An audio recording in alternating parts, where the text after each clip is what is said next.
One day evening ನನಗೆ ಅಡುಗೆ ಮಾಡೋಕೆ ಇಷ್ಟ ಇದ್ದಿದ್ದಿಲ್ಲ. ಏನು ತಿನ್ನಬೇಕು ತಿಂದಿದ್ದೇ ತಿನ್ನಬೇಕು ಅಂತ ಬೋರು.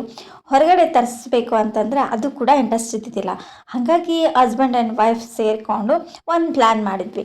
ಹೆಂಗೂ ಬ್ರೆಡ್ ಇತ್ತು. ಓಕೆನಾ, ನಾನು ಪ್ರಚಾರಕ್ಕೆ ಹೋಗಿದ್ನಿ. ಪ್ರಚಾರಕ್ಕೆ ಹೋಗುವಾಗ ನಾನು ಬ್ರೆಡ್ ಮತ್ತು ಟೀನ ಕುಡ್ಕೊಂಡು ಹೋಗಿದ್ದೆ. ಹೆಂಗೂ ಬ್ರೆಡ್ ಇತ್ತು. ಸೊ ಈವ್ನಿಂಗ್ ಕೂಡ ಒಂದೆರಡು ಎಗ್ಗನ್ನು ತರಿಸಿ ಈ ರೀತಿ ಮಸಾಲಾನ ಮಿಕ್ಸ್ ಮಾಡಿಕೊಂಡು ಎಗ್ಗಲ್ಲಿ ಮೆಣಸಿನ್ಕಾಯಿ, ಜೀರಿಗೆ, ಕೊತ್ತಂಬರಿ ಇದನ್ನೆಲ್ಲ ಕೊಟ್ಬಿಟ್ಟು ಹಾಕಿದ್ವಿ. ಟೇಸ್ಟ್ ಅಂದರು ಸಿಕ್ಕಾಪಟ್ಟೆ ಮಸ್ತಾಗಿತ್ತು. ಇದನ್ನೇ ಇಷ್ಟೇ ಬ್ರೆಡ್ನ ಡಿಪ್ ಮಾಡಿ ಟೋಸ್ಟ್ ಮಾಡ್ಕೊಂಡ್ವಿ. ಅದಾದಮೇಲೆ ಸೈಡ್ ಬೈ ನಾನು ಮಸಾಲ ರೈಸ್ ಮಾಡ್ಕೊಂಡಿದ್ದೆ. ಅಂದರೆ ಈ ಪಲಾವ್ ಥರ ರೈಸ್ ಮಾಡಿಕೊಂಡು ತಿಂದ್ವಿ. ಎಕ್ದಮ್ ಬ್ರೆಡ್ ಅಂತೂ ಸಖತ್ತಾಗಿ ಟೇಸ್ಟ್ ಆಗಿತ್ತು. ಒಂದು ಸತಿನೂ ನಾನು ಆ ರೀತಿ ಟೇಸ್ಟ್ ಮಾಡಿದ್ದಿಲ್ಲ. ಫಸ್ಟ್ ಟೈಮ್ ಅಂತಲೇ ಹೇಳ್ಬೋದು. ಅಂದರೆ ಇಷ್ಟೊಂದು ನೀಟಾಗಿ ಮಾಡ್ಕೊಂಡಿದ್ದು ಫಸ್ಟ್ ಟೈಮ್. ಇನ್ನೊಂದು ಸತಿ ಏನೋ ಮಾಡ್ಕೊಂಡಿದ್ದೆ, ಬಟ್ ಅಷ್ಟೊಂದು ಟೇಸ್ಟ್ ಇದ್ದಿಲ್ಲ. ಬಟ್ ಈ ಸತಿ ಮಾತ್ರ ಸಖತ್ ಟೇಸ್ಟ್ ಆಗಿತ್ತು. ರೈಸ್ ಕೂಡ ಅಷ್ಟೇ ಒಂದೊಂದು ಸತಿ ಟೇಸ್ಟ್ ಆಗಿರಲ್ಲ, ಬಟ್ ಇವತ್ತು ಮಾತ್ರ ಸೂಪರು. ಹಾಗಾಗಿ ಊಟ ಕೂಡ ಮಾಡ್ಕೊಂಡ್ವಿ. ಸಂಜೆ ಈವ್ನಿಂಗ್ ಅಂದರೆ 8:30 9 ಆಗಿತ್ತು. ಸೊ ನೈಟ್ ಊಟಕ್ಕೆ ಅದನ್ನು ಪ್ರಿಪ್ರೇಷನ್ ಮಾಡ್ಕೊಂಡ್ವಿ. ಹಾಗೆ ಒಂದು ಝಲಕ್ ತೋರಿಸ್ತಾ ಇದ್ದೀವಿ. ಈಗಂತೂ ಕ್ರಿಕೆಟ್ ಎಲ್ಲಂದ್ರಲ್ಲಿ. Hi friends, welcome back to another vlog. ಇವತ್ತಿನ ನೆಕ್ಸ್ಟ್ ಡೇಯಿಂದ ವಿಡಿಯೋನ ಮತ್ತೆ ಕಂಟಿನ್ಯೂ ಮಾಡ್ತಿದ್ದೀನಿ. ಅದು ಬ್ರೆಡ್ ಏನೋ ಒಂದು ವಿಡಿಯೋನ ನಾನು ಶೂಟ್ ಮಾಡಿಕೊಂಡಿದ್ದೆ. ಡಿಲೀಟ್ ಮಾಡ್ಲಿಕ್ಕೆ ಮನಸ್ಸಾಗಿಲ್ಲ, ಹಾಗಾಗಿ ಒಂದು ಕ್ಲಿಪ್ಪಿಂಗ್ಸ್ನ ಆ್ಯಡ್ ಮಾಡ್ಕೊಂಡಿದ್ದೆ. ಈಗ ನೆಕ್ಸ್ಟ್ ಡೇ ಸಂಡೇ ಆಫ್ಟರ್ನೂನಿಂದ ನಾನು ಶುರು ಮಾಡ್ತಿದ್ದೀನಿ. ಕುಕ್ಕಿಂಗ್ ಎಲ್ಲ ರೆಡಿ ಆಗೈತಿ. ಅಂದರೆ ನಾನು ಮತ್ತೆ ಇವತ್ತು ಒಲೆ ಮೇಲೇ ರೈಸನ್ನು ಮಾಡ್ಕೊಂಡ್ವಿ, ಬಿರಿಯಾನಿ ರೈಸ್. ಹಾಗೆ ಗ್ರೇವಿ ಕೂಡ ಮಾಡ್ಕೊಂಡ್ವಿ. ಆ ಒಲೆ ಕಡೆ ಮಾಡುವ ಅಡುಗೆನ ನಾನು ಇವತ್ತು ತೋರ್ಸೋಕ್ಕೆ ಹೋಗಲಿಲ್ಲ.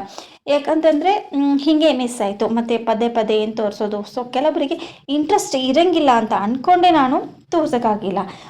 ಅದನ್ನು ನಾನು ಒಂದು ಪ್ಲೇನ್ ಆಗಿರೋ ಬೌಲಿಗೆ ಪಲ್ಯನ ತಕ್ಕೊಂಡೆ. ಯಾಕಂತಂದರೆ ಒಲೆ ಮೇಲಿನ ಅಡುಗೆ ಮಾಡಿದ್ದಾಗ ಸೊ ಬೌಲೆಲ್ಲ ಬೊಗಣಿ ಎಲ್ಲ ಕರ್ಗ ಆಗಿಬಿಡ್ತದ. ಸೊ ಅದನ್ನೆಲ್ಲ ಕಡೆನೂ ಹತ್ತದಲ್ಲ, ಆ ಸಲುವಾಗಿ ನಾನು ಅದನ್ನು ತೆಗೆದು ಮತ್ತೆ ತೊಳೆಗೆ ಹಾಕಿದೆ. ಅದಾದಮೇಲೆ ಎಲ್ಲ ಕೂಡ ಮುಗ್ದಿತ್ತು. ಹಾಗೆ ಆರಾಮ್ಸೆ ಸ್ವಲ್ಪ ಹೊತ್ತು ಕೂಲರ್ ಮುಂದೆ ರಿಲ್ಯಾಕ್ಸ್ ಆಗಿ ಕೂತ್ಕೋಬೇಕು ಅಂತ ಅನ್ನಿಸ್ತು. ರಿಲ್ಯಾಕ್ಸ್ ಆಗಿ ಕೂತ್ಕೊಂಡೆ. ನಾನು ಕ್ಯಾಮ್ರಾ ಇಟ್ಟಿದ್ದು ಪೊಸಿಷನ್ ಏನಪ್ಪ ಅಂತಂದ್ರೆ ಒಂದು ಖಾಲಿ ಬಾಟಲ್ ಸಪೋರ್ಟಿಗೆ ಇಟ್ಟಿದ್ದೆ. ಅದು ಇಷ್ಟು ಶೇಕ್ ಆಗತ್ತಿತ್ತಲ್ಲ. ಸೊ ಹೆಂಗೆ ಶೇಕ್ ಆಗತ್ತೈತಿ, ನಾನು ಅದೇ ರೀತಿ ತೇಲ್ತಾ ಇದ್ದೀನೇನೋ ಅಂತ ಅನಿಸ್ತಿತ್ತು. ಹಾಗೆ ಒಂದೊಂದು ಸತಿ ಎಲ್ಲಂದರಲ್ಲಿ ಇಟ್ಕೊಂಡು ವ್ಲಾಗ್ ಮಾಡೋದು ನಂದು ಒಂದು ಇಂಟ್ರೆಸ್ಟ್. ಇನ್ನೇನು ಊಟ ಮಾಡಬೇಕು, ಸ್ವಲ್ಪ ಹೊತ್ತು ರಿಲ್ಯಾಕ್ಸೇಷನ್. ಅಡುಗೆ ಆದಮೇಲೆ ಸ್ವಲ್ಪ ರಿಲ್ಯಾಕ್ಸ್ ಮಾಡೋದ್ರಲ್ಲಿ ಮಜಾನೇ ಬೇರೆ. ಊಟ ಸೆಕೆಂಡರಿ. ಊಟ ಯಾಕಂತಂದರೆ ಅದು ಒಂದು ಸ್ವಲ್ಪ ಪೀಸ್ ಆಫ್ ಮೈಂಡಲ್ಲಿ. ಸೊ ಊಟ ಮಾಡಿದರೆ ಸಖತ್ ಟೇಸ್ಟು ಬರುತ್ತೆ. ಬಾಡಿಯಲ್ಲಿ ಏನೋ ಒಂದು ರೀತಿ ಖುಷಿಯಾದ ಒಂದು ಫೀಲ್ ಅನ್ನೋದು ಉಂಟಾಗ್ತದೆ. ಅದಾದಮೇಲೆ ಆಂಟಿ ಬಂದಿದ್ದರು. ಅವರು ಕೂಡ ಎಲ್ಲ ತೊಳೆಯೋದು ಎಲ್ಲ ಕ್ಲೀನ್ ಮಾಡಿಕೊಂಡು ಹೊರಗಡೆ ನೀರೆಲ್ಲ ಚೆಲ್ಲಿ ಬಟ್ಟೆ ಎಲ್ಲ ಒಣಗಾಕಿ ಬಾಂಡಿ ಎಲ್ಲ ತಿಕ್ಕೊಂಡು ನೀಟಾಗಿ ಇಟ್ಕೊಂಡಿದ್ರು. ಹಾಗೆ ಹಸ್ಬೆಂಡ್ ಗಾಡಿ ಮತ್ತು ಸೈಕಲ್ ದೊಡ್ಡ ಮಗಂದು, ಸಣ್ಣವನಿಗೆ ನಾವು ಹೊಡಿಲಿಕ್ಕೆ ಬರಲ್ಲ. ಸೊ ಇದು ಒಂದು ಹೊರಗಡೆದು ವ್ಯೂಸು. ಭಾಳ ದಿನ ತೋರಿಸಿಲ್ಲ, ಇವತ್ತು ತೋರಿಸ್ತಿದ್ದೀನಿ. ಸೊ ಇವತ್ತು ಟೈಮ್ ಕೂಡ ಬಂತು, ಹಾಗಾಗಿ ಇವತ್ತು ತೋರಿಸಿದೆ. ಅದಾದಮೇಲೆ ಹೊರಗಡೆ ಒಂದು ರೌಂಡಪ್ ಹಾಕಿ ಬಂದೆ. ಯಾಕೋ ಕೈ ರಫ್ ಆಗಿ ಅನ್ನಿಸ್ತಿದ್ವು, ಗೊತ್ತಿಲ್ಲ. ಇದು ಸಮ್ಮರಲ್ಲಿ ಕೂಡ ಒಂದೊಂದು ಟೈಮಲ್ಲಿ ನಮಗೆ ರಫ್ ಅಂತ ಫೀಲ್ ಆಗುತ್ತೆ. ಯಾಕಂತಂದರೆ ನಾವು ಬಳಸುವ ಸಾಬೂನು ಎಷ್ಟೇ ಒಳ್ಳೆಯದಾಗಿದ್ರು, ಎಷ್ಟೇ ಗ್ಲೀಸರಿನಿಂದ ಕೂಡಿದ್ರೂ ಸಹ ಒಂದೊಂದು ಟೈಮಲ್ಲಿ ಸ್ಕಿನ್ ಡ್ರೈ ಆಗೋಕ್ಕೆ ಶುರು ಮಾಡ್ತಿದ್ವಿ. ಸಾಬೂನು ಹಚ್ಚಲೇ ಬಿಡಲಿ, ನನಗಂತೂ ಈ ಮಾಯ್ಶ್ಚರೈಸಿಂಗ್ ಬಾಡಿ ಲೋಷನ್ ಏನಿದೆ ಸೊ ಹ್ಯಾಂಡ್ಸಿಗೆ, ಕಾಲಿಗೆ ಆ್ಯಂಡ್ ಬಾಡಿಗೆ ಸ್ವಲ್ಪ ಅಪ್ಲೈ ಮಾಡಲಿಲ್ಲ ಅಂದರೆ ಸಮಾಧಾನನೇ ಆಗೋಲ್ಲ. ಯಾಕಂದರೆ ಒಂದು ರೀತಿ ನಮ್ಮ ಒಂದು ಸ್ಕಿನ್ ಮೇಲಿರೋ ಫೋರ್ಸಸ್ ಎಲ್ಲ ಕ್ಲೋಸ್ ಆದಷ್ಟು ಫೀಲ್ ಆಗುತ್ತೆ. ಈಗ ಸ್ನಾನ ಮಾಡಿ ಬಂದ ತಕ್ಷಣ ನಮ್ಮ ಸ್ಕಿನ್ ಓಪನ್ ಫೋರ್ಸಸ್ ಎಲ್ಲ ಇದು ಆಗಿರ್ತೈತಲ್ಲ. ಸೊ ಮೆತ್ತಗೆ ಅನ್ಸೋದಂಗಿಲ್ಲ, ಸ್ವಲ್ಪ ರಫ್ ಅನಿಸ್ತಿರ್ತೈತಿ. ಸ್ವಲ್ಪ ಅದು ಹಚ್ಚಿದಾಗ ನೋಡಿ ನೀವು ಫೀಲ್ ಆಗುತ್ತೆ ಎಷ್ಟು ಸ್ಮೂತ್ ಆ್ಯಂಡ್ ಶೈನಿ ಕೂಡ ಬರುತ್ತೆ. ಹಾಗೆ ಒಂದು ಲೇಯರ್ ಹಚ್ಚಿದಾಗ ನಮ್ಮ ಸ್ಕಿನ್ನು ಬಿಸಿಲಿಗೆ ಹೋದಾಗ ಕೂಡ ಬ್ಲ್ಯಾಕ್ ಬೀಳೋದು ಚಾನ್ಸ್ ಇರೋಂಗಿಲ್ಲ. ಸ್ವಲ್ಪ ಹೊತ್ತು ನನ್ನ ಡ್ರೆಸ್ ಫಿಟ್ಟಿಂಗು ಅದೆಲ್ಲ ನೋಡ್ಕೊಂಡಾದಮೇಲೆ ಮತ್ತು ನಾವು ಸೊ ಊಟ ಟೈಮ್ ಆಯಿತು 1:30 2 o'clock ಈ ರೀತಿ ಸಂಡೇ ಹೊತ್ತು ಊಟ ಮಾಡೋ ಟೈಮಿಂಗ್ ಆಗಿರುತ್ತೆ. ಯಾಕಂತಂದರೆ ಮಾರ್ನಿಂಗ್ ನಮಗೆ ನಾಷ್ಟ ಲೇಟಾಗಿರ್ತಿತ್ತಲ್ಲ, ಹಾಗಾಗಿ ಮಾರ್ನಿಂಗ್ ಆ್ಯಕ್ಚುಲಿ ನಾವು ಹೋಟೆಲಿಂದ ದೋಸೆ ತರಿಸಿದ್ವಿ. ಸಮ್ ಟೈಮ್ ನಾವು ಹೋಟೆಲಿಂದ ತಂದ್ಕೊತೀವಿ, ಡಿಫ್ರೆಂಟ್ ಆಗಿರ್ಬೇಕಲ್ಲ. ಡೈಲಿ ಮನೇಲಿ ಮಾಡಿದ್ದು ತಿಂದು ತಿಂದು ಬೇಜಾರಾಗ್ತೈತಿ. ನಮಗೂ ಕೂಡ ಫ್ರೀ ಬೇಕು, ಮೈಂಡಿಗೂ ಕೂಡ ಫ್ರೀ ಬೇಕು ಅಂಥೇಳಿ ಹೊರಗಡೆಯಿಂದ ದೋಸೆ ತರಿಸಿದ್ವಿ. ಅದಾದಮೇಲೆ ನಾನು ಮಧ್ಯಾಹ್ನ ನನಗೆ ಒಂದು ತಲೆ ಒಳಗೆ ಹೊಳೀತು, ಯಾಕೆ ನಾನು ಅಕ್ಕಿ ನೆನೆ ಹಾಕಬಾರ್ದು. ಬಹಳ ದಿನ ಅಂದರೆ 1 ವೀಕ್ ಆಗಿತ್ತು ಆಲ್ರೆಡಿ. ನಮ್ಮ ಮಂತಲ್ಲಿ ಒಂದು 3 ಟೈಮ್ 2 ಟೈಮ್ ಆದರೂ ನಾನು ಮಾಡೇ ಮಾಡ್ತೀನಿ ಈ ದೋಸೆ ಪಡ್ಡು. ಇದನ್ನೆಲ್ಲ ನಾನು ಮಾಡ್ಕೊತೀನಿ, ನಂಗೆ ಇಷ್ಟ, ನಂಗೆ ಬೇಜಾರಾಗಂಗಿಲ್ಲ. ಯಾಕಂದರೆ ನಮ್ಮನೆ ಕೆಲಸ, ನಮ್ಮನೆ ಅಡುಗೆ ಆಗಿರ್ಬೋದು, ನಮ್ಮ ದಿನನಿತ್ಯ ಡೈಲಿ ವೆರೈಟೀಸ್ ಆಫ್ ಟೇಸ್ಟ್ ಆಗಿರ್ಬೋದು, ಅದರಲ್ಲಿ ನನಗೆ ಖುಷಿ ಐತಿ. ಕೆಲವೊಬ್ರು ಬೇಸರ ಮಾಡ್ಕೋತಾರೆ, ಏನಪ್ಪ ಅಡುಗೆ ಮಾಡೋದು, ನಾಷ್ಟ ಮಾಡೋದು, ಸ್ನ್ಯಾಕ್ಸ್ ಮಾಡೋದು, ಬೇರೆಯವ್ರು ಮಾಡಿಟ್ಟದ್ದು ತಿನ್ಲಿಕ್ಕೆ ಇಷ್ಟಪಡ್ತಾರೆ. ಬಟ್ ನಾನು ಹಂಗಲ್ಲ. ಎಲ್ಲ ವೆರೈಟೀಸ್ನು ನನಗೆ ಖುದ್ದಾಗಿ ರೆಡಿ ಮಾಡಿಕೊಂಡು ಮಾಡಿ ತಿನ್ನಿಸಿ ಅದಾದಮೇಲೆ ಮತ್ತೆ ಕ್ಲೀನ್ ಮಾಡಿಕೊಂಡು ಈ ರೀತಿ ಮಾಡೋದು ಒಂದು ನನ್ನ ಕೆಲಸ. ಇಲ್ಲಿ ನೋಡ್ತಿರ್ಬೋದು ರೇಷನ್ ಅಕ್ಕಿ ನೋಡಿದರೆ ಈ 60 ರೂಪಾಯಿ ಸೋನಾ ಮಸೂರಿ ಅಕ್ಕಿ ಇರುತ್ತಲ್ಲ, ಆ ರೀತಿ ಸಣ್ಣದಾಗಿ ಅಕ್ಕಿ ಇತ್ತು. ಅಕ್ಕಿನೇ ಇಷ್ಟ ಆಯಿತು, ಬಟ್ ಇದರಲ್ಲಿ ಹುಳ ಇತ್ತಲ್ಲ, ಅಯ್ಯಪ್ಪ, ಇದನ್ನು ಹುಳ ನೋಡಿದ್ರೆ ಒಂದೊಂದು ಸತಿ ಯಾಕಾದರೂ ದೋಸೆ ಪಡ್ತೈತಿ ಅನ್ಸ್ಬಿಡ್ತೈತಿ. ನಿಜ ನನಗೆ ಒಂದು ರೀತಿ ಇರಿಟೇಟ್ ಆಗ್ತೈತಿ, ಒಂದು ರೀತಿ ಛೀ ಬ್ಯಾ ಅಂತ ಸಿಹಿ ಬಂದಂಗೆ ಆಗ್ತದೆ. ಬಟ್ ಎನಿವೇ ಅದೆಲ್ಲ ಕಾಮನ್. ಹೋಟೆಲಲ್ಲೆಲ್ಲ ನಾವು ನೋಡ್ತೀವಿ, ಅವರು ಕೂಡ ಕ್ಲೀನ್ ಮಾಡಿನೇ ಮಾಡಿರ್ತಾರೆ ಅರ್ಧಂಬರ್ಧ. ಅದಕ್ಕಿಂತ ಇದು ಬೆಟ್ರ್ ಅಂತ ಫೀಲ್ ಅನ್ನಿಸ್ತು. ಅದನ್ನು ವಿಚಾರ ಮಾಡಿನೇ ನಾನು ಈ ರೀತಿ ನಾನು ಏನೋ ಒಂದು ನೆಗೆಟಿವ್ ಥಿಂಕ್ ತಿಳ್ಕೊಂಡ್ರೆ ಪಾಸಿಟಿವ್ ಆಗಿ ಕನ್ವರ್ಟ್ ಆಗ್ತೀನಿ. ಅದಾದಮೇಲೆ ಮ್ಯಾಂಗೋ ಫಸ್ಟ್ ಡೇ ನಮ್ಮ ಮನೆಯಲ್ಲೇ ಮ್ಯಾಂಗೋ ತಂದಿದ್ದು. ನಿಜ ಹೇಳ್ತೀನಿ ಫ್ರೆಂಡ್ಸ್, ಕಸಕ್ಕೆ ಮಾವಿನನ್ನು ತರ್ತಾಯಿದ್ವಿನಾ, ಬಟ್ ಹಣ್ಣು ಮಾವಿನಕಾಯಿ ತಂದಿದ್ದು ಇದು ಫಸ್ಟ್ ಟೈಮ್. ಯಾಕಂತಂದರೆ ಆಲ್ರೆಡಿ ಅದು ಹಣ್ಣು ಆಗಿರಲ್ಲ, ಸುಮ್ಮನೆ ಸ್ವಲ್ಪ ಹಣ್ಣಾಗಿರುತ್ತೆ, ಬಟ್ ಅದು ಟೇಸ್ಟ್ ವೈಸ್ ಸಿಕ್ಕಾಪಟ್ಟೆ ಹುಳಿ ಇರ್ತದೆ. ತಿಂದು ನೋಡಿದೆ ನಾನು ಕೂಡ. ತಿಂದು ನೋಡಿದ ತಕ್ಷಣ ಸ್ವಲ್ಪ ಹುಳಿ ಅನ್ನಿಸ್ತು, ಬಟ್ ನಾನೀಗ ತಿನ್ನಲಿಲ್ಲ. ಇದು ನನ್ನ ಮಕ್ಕಳಿಗೆ ಇಬ್ಬರಿಗೂ ಕೂಡ ನಾನು ರೆಡಿ ಮಾಡಿ ಇಡ್ತಾಯಿದ್ದೆ. ಮಕ್ಕಳು ಮನೆಯಲ್ಲಿದ್ದರೆ ಸಾಕು, ಏನಾದರೂ ತಿನ್ನೋಕ್ಕೆ ಹುಡುಕಾಡ್ತಿರ್ತಾರೆ. ಹಾಗಾಗಿ ಸ್ನ್ಯಾಕ್ಸ್ ಕೂಡ ಮಾಡಿಡ್ತೀನಿ, ಹಣ್ಣು ಕೂಡ ತರಿಸ್ತೀನಿ. ಅದರ್ವೈಸ್ ಈವ್ನಿಂಗ್ ಮತ್ತೆ ನಾನು ಏನಾದರೂ ಸಾಬುದಾನಿ ವಡೆ ಆಗಿರ್ಬೋದು, ಮತ್ತು ರೆಡಿಮೇಡ್ ಪಡ್ಡು ಆಗಿರ್ಬೋದು, ಮ್ಯಾಗಿ ಆಗಿರ್ಬೋದು, ಈ ರೀತಿ ಎಲ್ಲ ಮಾಡ್ತಿರ್ತೀನಿ ಫ್ರೆಂಡ್ಸ್. ಯಾವುದು ಕೂಡ ಸಾಕಾಗಲ್ಲ. ಕೆಲವೊಂದು ಸತಿ ಎಲ್ಲನೂ ಎಷ್ಟು ತಿಂದುಬಿಟ್ಟಿದ್ದೀವಿ, ಬೇಡಪ್ಪ ಇನ್ನೂ ವೆರೈಟಿ ಏನಾದರೂ ಮಾಡಬೇಕು ಅನ್ನೋ ತಲೆಯಲ್ಲಿರ್ತದೆ.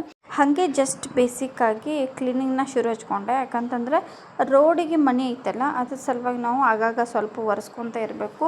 ಹಾಗೆ ಬಿಟ್ಟರೆ ಮುಗೀತು, ಯಾವ ಸಾಮಾನು ಇಡ್ಲಿಕ್ಕಲ್ಲಿ ಪ್ಲೇಸೇ ಇರೋದಿಲ್ಲ. ಆದಷ್ಟು ಈ ಟಿ ವಿ ಹತ್ತಿರ ಏನಾದರೂ ಪ್ಲೇಸ್ ಇದ್ದರೆ ಮುಗೀತು, ಈ ಪಟ್ ಅಂತ ಸಿಗಬೇಕು ಅಂಥೇಳಿ ಎಲ್ಲನೂ ಅಲ್ಲೇ ಇಟ್ಕೊಂಡ್ಬಿಡ್ತೀವಿ. ಅದಾದ ನಂತರ ಸಂಜೆ ಅಡುಗೆ ಪ್ರಿಪ್ರೇಷನ್ನ ಮಾಡ್ಕೊಳಕತ್ತೆ.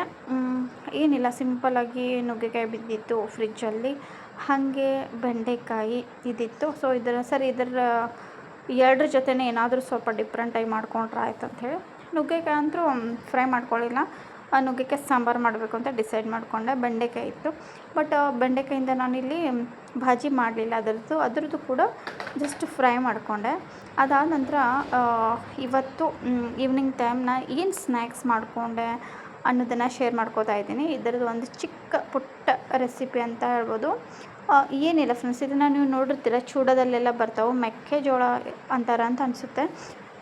ನೀವೇನಂತೀರ? ಸೊ ಕಮೆಂಟ್ ಮಾಡಿ ತಿಳಿಸ್ರಿ. ಈ ಮೆಕ್ಕೆಜೋಳನ ಈ ರೀತಿ ಕರೆದಾಗ ಕುರುಕುರು ಅಂತ ತಿನ್ನೋಕ್ಕೆ ಮುಂದೆ ಬರುತ್ತೆ. ಅದನ್ನು ನಾವು ಸ್ವಲ್ಪ ಒಗ್ಗರಣೆ ಕೊಟ್ಟಾಗ ಸಖತ್ ಟೇಸ್ಟ್ ಕೊಡ್ತದೆ. ಇದಕ್ಕೆ ಏನಿಲ್ಲ ಫ್ರೆಂಡ್ಸ್, ಇಷ್ಟು ಹುರಿದಿಟ್ಟು ಜಸ್ಟ್ ಉಪ್ಪು, ಖಾರ ಮತ್ತು ಶೇಂಗಾ ಕೂಡ ಮತ್ತು ಇದೇ ಎಣ್ಣೆ ಒಳಗೆ ಲಾಸ್ಟಿಗೆ ಶೇಂಗಾ ಕೂಡ ಹುರಿಬೇಕು. ಅದನ್ನು ಹಾಕಿದ್ರೆ ಮುಗೀತು, ಒಂದು ಈವ್ನಿಂಗ್ ಚಟ್ಪಟ ಅಂಥೇಳಿ ಚೂಡ ರೆಡಿ ಆಗಿಬಿಡ್ತದೆ. ಈ ಚುರುಮರಿ ಬೇಕಂತೇನಿಲ್ಲ, ಇದೇ ಒಂದು ಬೌಲ್ ಅಷ್ಟು ತಿಂದುಬಿಟ್ರೆ ಮುಗೀತು. ಅಂದರೆ 2 ಮುಟ್ಟಿಗೆ ಅಷ್ಟು ತಿಂದರೆ ಫುಲ್ ಫೀಲ್ ಆಗ್ತದೆ. ಅಷ್ಟೊಂದು ಟೇಸ್ಟ್ ವೈಸ್ ಸೂಪರಾಗಿರುತ್ತೆ.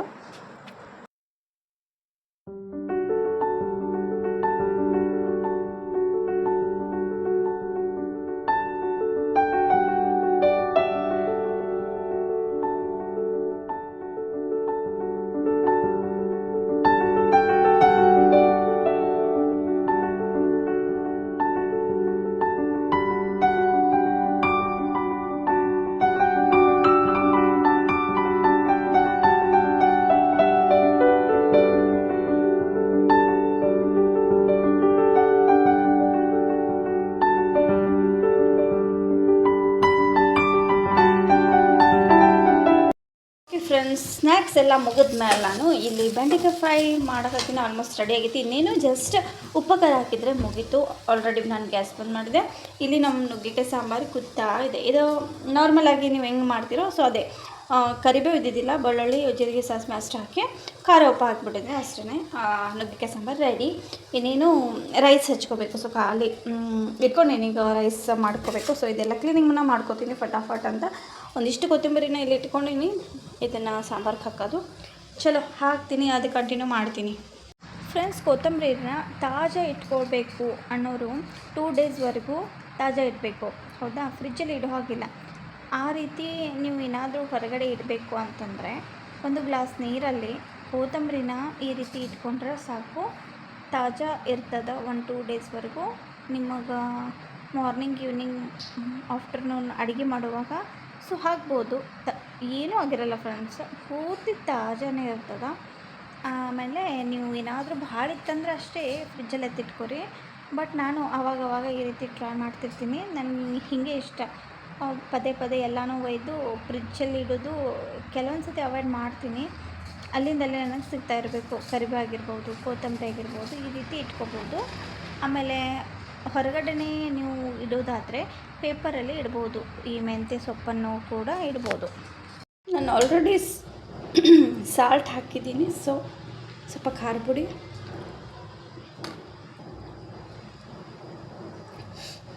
ಹಾಕೋಬೇಡ.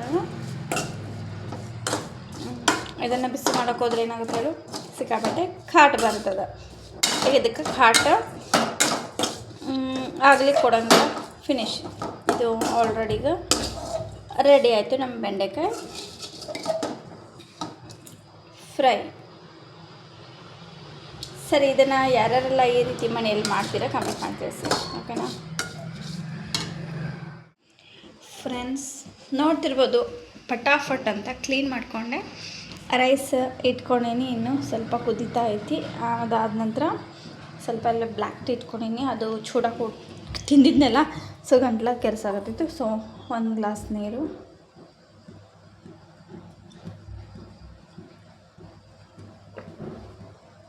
ಚಲೋ. ಹಾಯ್ ಫ್ರೆಂಡ್ಸ್, ಹುಡುಗರು ಆಟ ಆಡಕತ್ತಾರ.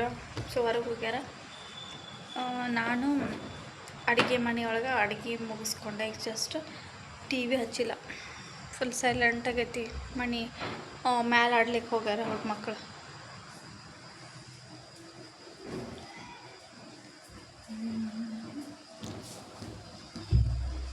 ಚಲೋ, ವಿಡಿಯೋ ಕಂಟಿನ್ಯೂ ಮಾಡ್ತೀನಿ.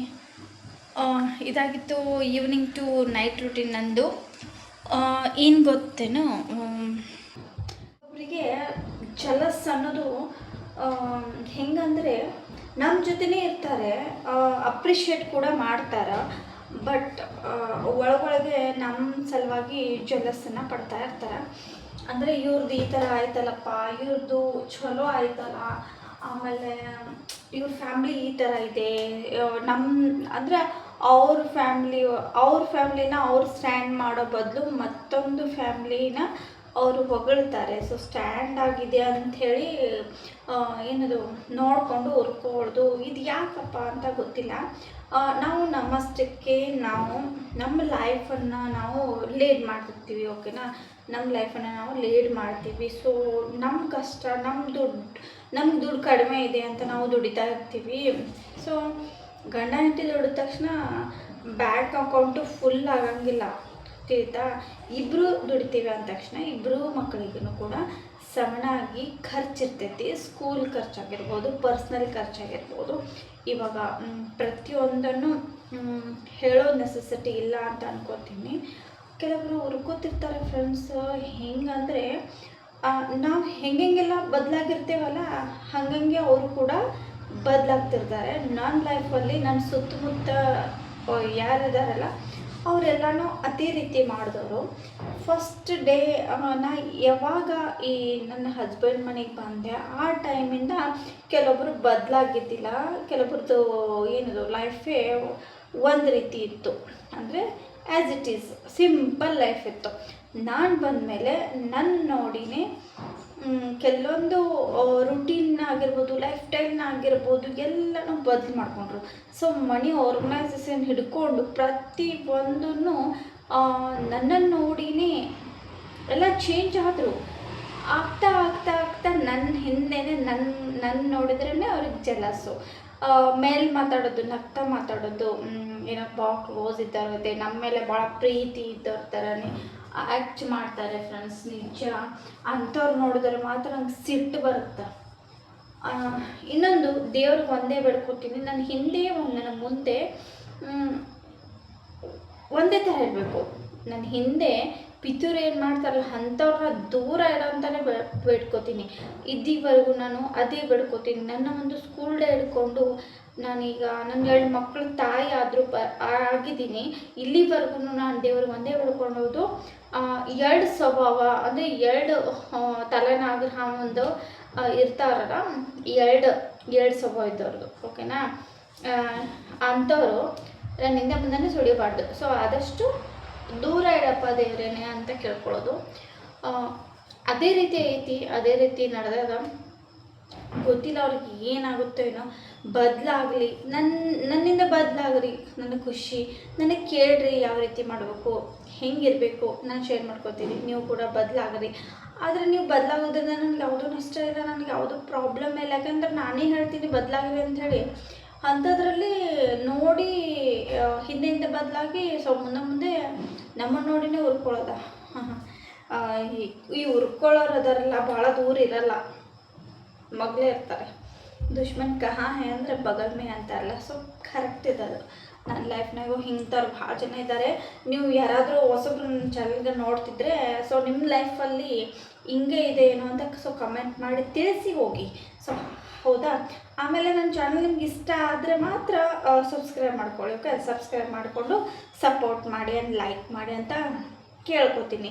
ಅದರ್ವೈಸ್ ನೀವು ಹೊಸಬ್ರು ನನ್ನ ಚಾನಲ್ಗೆ ನೋಡ್ತಿದ್ದೀರಪ್ಪ ಅಂದರೆ ದಯವಿಟ್ಟು ನಿಮ್ಮ ಲೈಫಲ್ಲಿ ಈ ಥರ ಕ್ಯಾರೆಕ್ಟರ್ ಮನುಷ್ಯರು ಇದ್ದಾರಾ ಇಲ್ಲ ಅಂತ ಕಮೆಂಟ್ ಮಾಡಿ ತಿಳಿಸಿ. ಅಷ್ಟೇ.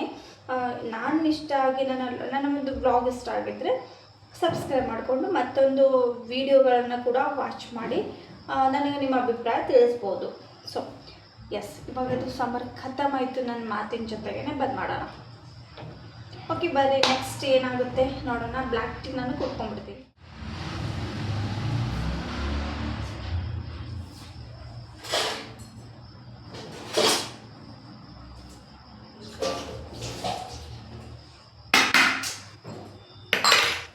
ಕೋಲ್ಡ್ ಆಗಿಬಿಡ್ತು ಬ್ಲ್ಯಾಕ್ ಟೀ.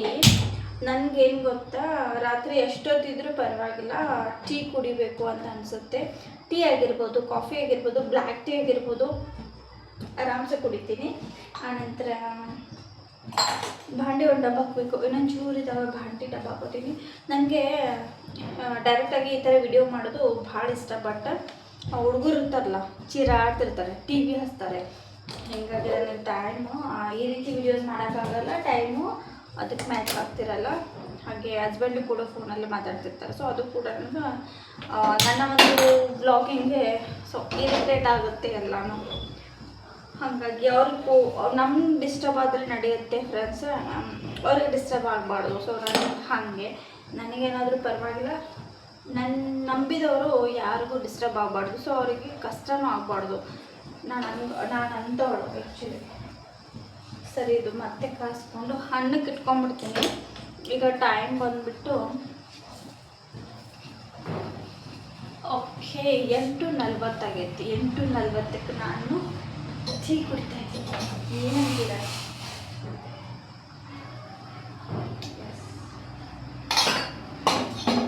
ಸೊ 8:40 ಆಗೈತಿ. ನಾನು ಟೀ ಕುಡಿತಾ ಇದ್ದೀನಿ. ಇದು ಸೀಟಿ ಹೊಡೆಸ್ತೀನಿ. ಆ ನಂತರ ಫಟಾಫಟ್ ಅಂತ 9 ಗಂಟೆಗೆ ಚಪಾತಿ ಮಾಡೋಣ ಬಿಸಿ ಬಿಸಿದಾಗಿ. ನಾನೀಗ ಯೂಟ್ಯೂಬ್ ನೋಡ್ತೀನಿ, ಇಲ್ಲಾಂದರೆ ಟಿ ವಿನ ವಾಚ್ ಮಾಡ್ತೀನಿ. ಚಲೋ, ಫೈನಲಿ ನೈಟ್ ಊಟಕ್ಕೆ ಇಷ್ಟೆಲ್ಲ ಪ್ರಿಪ್ರೇಷನ್ ಇತ್ತು. ಬೆಂಡೆಕಾಯಿ ಫ್ರೈ ಮತ್ತು ಉಳ್ಳಾಗಡ್ಡಿಲೇ ಸಿಂಪಲ್ಲಾಗಿ ಚಟ್ನಿ ಮಾಡ್ಕೊಳ್ಳೋದು. ಆಮೇಲೆ ಸೊ ಚಪಾತಿ, ಒಂಚೂರು ಗ್ರೇವಿ ಇತ್ತು. ಸೊ ಮಧ್ಯಾಹ್ನದ್ದು ಒಲೆ ಮೇಲೆ ಮಾಡಿದ್ದದು ಏನಿತ್ತಲ್ಲ ಅದು ಒಂಚೂರು ಹಚ್ಕೊಂಡೆ. ಪರವಾಗಿಲ್ಲ, ಟೇಸ್ಟ್ ಅನ್ನಿಸ್ತಿತ್ತು. ಆಗಾಗ ಸ್ವಲ್ಪ ತಿಂತೀನಿ. ನಮ್ಮ ಹಸ್ಬೆಂಡ್ ಬೈತಾರೆ ತಿನ್ನಬೇಕು ಅಂಥೇಳಿ, ಅದರಲ್ಲಿ ಕ್ಯಾಲ್ಸಿಯಮ್ ಅದು ಇರುತ್ತೆ ಅಂಥೇಳಿ. ಸೊ ಪರವಾಗಿಲ್ಲ ಅಂತ ತಿಳ್ಕೊಂಡೆ. ಅದಾದಮೇಲೆ ನೈಟ್ ಅಂದ ತಕ್ಷಣ ಸೊ ಕಟ್ಟಿ ಮೇಲೆ ಏನಿಲ್ಲ ಸಿಕ್ಕಾಪಟ್ಟೆ ಇರುವೆ ಬರ್ತಾ ಇದ್ದಾವೆ. ಗೊತ್ತಿಲ್ಲ, ತಂಪು ಎಲ್ಲೈತಲ್ಲ ಅಲ್ಲಿ ಇರುವೆಗಳು ಬಂದುಬಿಡ್ತಾವೆ. ಇದು ಬೇಸಿಗೆ ಕಾಲ, ಹಾಗಾಗಿ ಅವು ಹೊರಗೆ ಬೀಳ್ತಾವೆ. ತಂಪೆಲ್ಲ ಇರ್ತಾವಲ್ಲ ಅಲ್ಲಿ ಬರ್ತಾವೆ. ಅದನ್ನು ನಾವೇನು ಮಾಡ್ಲಿಕತ್ತೀವಿ, ನಮಗೆ ಸ್ವಲ್ಪನೂ ತಿರುಗಾಡ್ಲಿಕ್ಕೆ ಬಿಡ್ತಾನೆ ಇಲ್ಲ. ಸಿಕ್ಕಾಪಟ್ಟೆ ಇರುವೆ ಆಗಿಬಿಟ್ಟಾವ. ಅದಕ್ಕೆ ಏನೇನೋ ಮಾಡ್ತಿದ್ವಿ. ಇರುವೆಗೆ ಫಿನೈಲ್ ಹಾಕೋದು, ಹೀಗೆ ಹಿಟ್ಟು ಹಾಕೋದು ಅದೆಲ್ಲ ಹಾಕ್ತಿದ್ವಿ. ಅದು ಆ್ಯಕ್ಚುಲಿ ಹೋಗೋದೇ ಇಲ್ಲ. ಎಷ್ಟು ಹಾಕ್ತೀವೋ ಅಷ್ಟು ಹಾಗೆ ಬರ್ತಾನೆ ಇದ್ದಾವೆ. ಅದಕ್ಕೆ ಹೋಮ್ ರೆಮಿಡಿ ಏನಾದರೂ ಇದ್ದರೆ ತಿಳಿಸಿ. ಅದಾದಮೇಲೆ ಡೈಲಿ ಪಡ್ಡು ದೋಸೆ ಏನಾದರೂ ಮಾಡ್ಕೋಬೇಕಂಥೇಳಿ ದಿನ ಏನು ಅವಲಕ್ಕಿ ಉಪ್ಪಿಟ್ಟು ಅಂಥೇಳಿ ಮತ್ತು ನಾನು ಇಲ್ಲಿ ಅಕ್ಕಿ ನೆನೆ ಹಾಕಿದ್ನಲ್ಲ ಅದನ್ನು ಮಿಕ್ಸರ್ ಮಾಡ್ಕೊಳಕತ್ತೀನಿ. ಫಟ್ ಅಂತ ಮಿಕ್ಸರ್ ಮಾಡಿಟ್ಕೊಂಡೆ. ನೆಕ್ಸ್ಟ್ ಟೈಮ್ ಮಾತ್ರ ಈ ಹಿಟ್ಟು ಇಷ್ಟು ಚಲೋ ಉಬ್ಬಿತ್ತಲ್ಲ ಫ್ರೆಂಡ್ಸ್, ಭಾಳ ಚಂದ ಉಬ್ಬಿತ್ತು. ಈ ಬ್ಯಾಟ್ರಿಗೆ ಚುರ್ಮರಿ, ಅವಲಕ್ಕಿ ಮತ್ತು ಉದ್ದಿನಬೇಳೆ, ಮೆಂತೆ ಇಷ್ಟು ಹಾಕಿದರೆ ಸಾಕು. ಹಿಟ್ಟು ಭಾಳ ಚಲೋ ಉಬ್ತೈತಿ. ಇಲ್ಲಿ ನೋಡ್ತಿರ್ಬೋದು, ಸಪ್ರೇಟಾಗಿ ನಾನು ಉದ್ದಿನಬೇಳೆ, ಅವಲಕ್ಕಿ, ಚುರ್ಮರಿನ ನೆನೆಸಿದ್ದೀನಿ. ಒಂದು ಕಡೆ ಜಸ್ಟ್ ಅಕ್ಕಿ ಮತ್ತು ಉದ್ದಿನಬೇಳೆ ಹಾಕಿದ್ದೀನಿ. ಇದನ್ನ ಎರಡನ್ನೂ ಕೂಡ ಈ ರೀತಿ ಸ್ವಲ್ಪನೇ ಹಾಕಿ ಮಿಕ್ಸರ್ ಮಾಡಿ ಸ್ವಲ್ಪ ಕಲಸಿ, ಭಾಳ ಏನು ಕಲಸಂಗಿಲ್ಲ ನಾನು ಆ್ಯಕ್ಚುಲಿ. ಸ್ವಲ್ಪ ಒಂದು ರೌಂಡ್ ಎಲ್ಲ ಹಿಟ್ಟಾದ ತಕ್ಷಣ ಒಂದು ರೌಂಡ್ ಅದನ್ನು ಕಲಿಸ್ಕೊಂಡ್ರೆ ಮುಗೀತು. ಮುಂಚೆನೇ ಎದ್ದ ತಕ್ಷಣ ಹಿಟ್ಟು ತಂತಾನೆ ಉಬ್ಬುತ್ತೆ ಫ್ರೆಂಡ್ಸ್. ಇದಾಗಿತ್ತು ನನ್ನ ಒಂದು vlog, morning to night routine ಇದಾಗಿತ್ತು. ನನಗನ್ಸುತ್ತೆ ನನ್ನ ಒಂದು ವ್ಲಾಗ್ ನಿಮ್ಗೆ ಇಷ್ಟ ಆಗೈತೆ ಅಂದ್ಕೊತೀನಿ. ಈ ವಿಡಿಯೋ ನಿಮಗೇನಾದರೂ ಇಷ್ಟ ಆಗಿದ್ದರೆ ಏನು ಮಾಡಬೇಕಪ್ಪ, ಲೈಕ್ ಮಾಡಬೇಕು, ಶೇರ್ ಮಾಡಬೇಕು. ನೀವಿನ್ನೂ ನನ್ನ ಚಾನಲ್ಗೆ ಸಬ್ಸ್ಕ್ರೈಬ್ ಆಗಿಲ್ಲ ಅಂತ ಅಂದರೆ ಸಬ್ಸ್ಕ್ರೈಬ್ ಮಾಡ್ಕೋಬೇಕು. ಮತ್ತು ಫ್ರೆಂಡ್ಸ್, ನೆಕ್ಸ್ಟ್ ವಿಡಿಯೋದಲ್ಲಿ ಮತ್ತೊಮ್ಮೆ ಸಿಗ್ತೀನಿ. ಅಲ್ಲಿವರೆಗೂ ನಿಮಗೆ ಯಾವ ತರಹ ವಿಡಿಯೋ ಬೇಕು ಅನ್ನೋದನ್ನು ಹೇಳಿ. ಇಲ್ಲಾಂದರೆ ನಾನು ರೆಗ್ಯುಲರಾಗಿ ನನ್ನ ವಿಡಿಯೋ ಆ್ಯಸ್ ಯೂಶ್ವಲಿ ಹಾಕ್ತೀನಲ್ಲ, ಸೊ ಅದೇ ರೀತಿ ಹಾಕ್ತೀನಿ. ಅದಾದಮೇಲೆ ಫೇಸನ್ನು ಫ್ರೆಶ್ ಅಪ್ ಆಗಿ ಬಂದುಬಿಟ್ಟು ಸೊ ಲೈಟಾಗಿ ನಾನು ಒಂದು ಸ್ಕಿನ್ ಕೇರ್ನ ಮಾಡ್ಕೊತೀನಿ. ಸ್ಕಿನ್ ಕೇರಲ್ಲಿ ನಾನು ಯೂಸ್ ಮಾಡ್ತಾ ಇರೋದು ಧರ್ಮಾ ಅವರ ಒಂದು ನೈಸಿರಮೈಲ್ ಆಯಿಲನ್ನು ನಾನು ಹಚ್ತೀನಿ. ಸೊ ಸಿರಮ್ನ ಹಚ್ತೀನಿ. ಅದು ನೈಟ್ ರುಟೀನಲ್ಲಿ ನನಗೆ ಬೆನಿಫಿಟ್ ಅನ್ನೋದು ಮಸ್ತ್ ಸಿಕ್ಕೈತಿ, ಒಳ್ಳೆಯದಿದೆ. ನೀವು ಕೂಡ ಬೈ ಮಾಡಿ ಹಚ್ಕೋಬೋದು. ನೈಟ್ ರುಟೀನಲ್ಲಿ ಯೂಸ್ ಮಾಡ್ಕೊರಿ. ನೈಸಿರಮೈಲ್ ಧರ್ಮಾ ಅವ್ರದ್ದು. ಇದರ ಫೇಸ್ ವಾಶ್ ಕೂಡ ಯೂಸ್ ಮಾಡ್ತೀನಿ, ಧರ್ಮಾ ಖೋಜಿಕ್ ಆ್ಯಸಿಡ್ ಅಂತ. ಅದು ಕೂಡ ಮಸ್ತ್ ಐತಿ. ಅದು ಫೇಸ್ ವಾಶ್ ಮಾಡಿದ ತಕ್ಷಣವೇ ನಾನು ಈ ಒಂದು ಆಯಿಲನ್ನು ಹಚ್ತೀನಿ ಫೇಸ್ಗೆ. ಹಚ್ಚಿದ ತಕ್ಷಣ ಹಾಗೆ ಬಿಡಬಾರ್ದು, ಜಸ್ಟ್ ಲೈಟಾಗಿ ಮಸಾಜ್ ಕೊಡಬೇಕು. ಅದಾದ ನಂತರ ಆರಾಮ್ಸೆ ಹೋಗಿ ಮಕ್ಕಳೋದು ಅಷ್ಟೇ. ಹಣ್ಣು ಬೇರೆ ತಂದಿದ್ರಲ್ಲ, ಹಣ್ಣು ಬೇರೆ ತಂದಿದ್ರು, ಅದನ್ನು ಕೂಡ ಬ್ಯಾಟಿಂಗ್ ಮಾಡಬೇಕು ಅಂತ ಅನ್ನಿಸ್ತು. ಹಾಗೇ ಲಾಸ್ಟಲ್ಲಿ ಇಟ್ಕೊಂಡೆ ಅದನ್ನು ತಿನ್ನಬೇಕು ಅಂಥೇಳಿ. ಯಾರೆಲ್ಲ ಇದು ಫಸ್ಟ್ ಹಣ್ಣು, ಮ್ಯಾಂಗೋ ಸೀಸನ್ ಶುರು ಆದಾಗಿನಿಂದ ಇದು ಫಸ್ಟ್ ಹಣ್ಣು ಅಂತ ಹೇಳ್ಬೋದು. ಫಸ್ಟ್ ಹಣ್ಣು ತಿಂದ್ಕೊಂಡು ಮತ್ತು ನನ್ನ ನೈಟ್ ರುಟೀನಲ್ಲಿ ಹೇರ್ಸ್ ಕೂಡ ಈ ರೀತಿ ನಾನು ಕಟ್ತೀನಿ. ಸೊ ಲಾಂಗ್ ಹೇರ್ಸ್ ಇದ್ದರೆ ಗೊತ್ತಲ್ಲ, ಇದೇ ರೀತಿ ಕಟ್ಟಬೇಕಾಗತ್ತೆ. ಹಾಗಾಗಿ ಅದಕ್ಕೆ ಕಟ್ಟೆ ಆದಮೇಲೆ ಲೈಟ್ ಎಲ್ಲ ಕಡೆಯೂ ಆಫ್ ಮಾಡಿದೆ. ಕ್ರಿಕೆಟ್ ಇತ್ತಲ್ಲ, ಸೊ ಹಾಗೆ ಕ್ರಿಕೆಟ್ ನೋಡ್ತಾನೆ ಇದ್ರು ಇವರು. ನನ್ನ ಪಾಡಿಗೆ ನಾನು ಲೈಟೆಲ್ಲ ಆಫ್ ಮಾಡಿ ಮಲ್ಕೊಂಬಿಟ್ಟೆ. Thank you for watching. Take care. Bye.